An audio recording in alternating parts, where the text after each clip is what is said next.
Scotland, having entered a political union, is not currently a nation state at the United Nations in its own right, and can't currently approach international institutions as a nation state.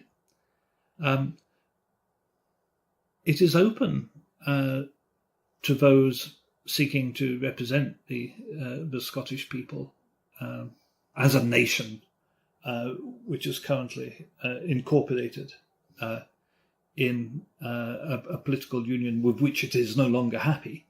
It is open to the formation of an anti-colonial liberation movement, and a liberation movement which can be registered at the United Nations, which is not a terrifically difficult process.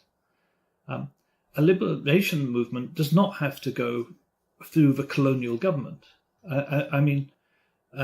In fact, probably every single country where a liberation movement has been registered has been under some form of colonial administration.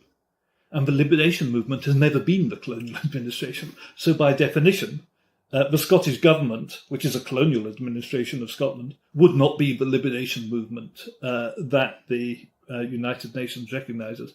The liberation movement would be those people who are genuinely working for the liberation of the Scottish people. Now, you would have to start to demonstrate a level of activity, of direct action, of public support, and of perhaps undertaking certain legal actions, for example, against the UK and Scottish governments to establish your bona fides as a movement. But that's all very doable. In fact, that's exactly what those of us who believe in Scottish independence are looking to do now anyway.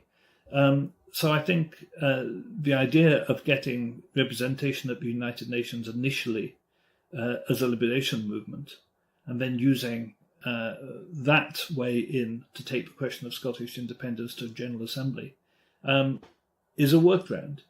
Of course, it would be better to do all these things through the Scottish government, but I'm afraid to say that it's my genuine opinion, after close and detailed study, that the Scottish government themselves are much more interested in the perks and benefits of being a colonial administration than they are actually in achieving independence. So we have to form a liberation movement against not just Westminster, but against the colonial government here in Scotland.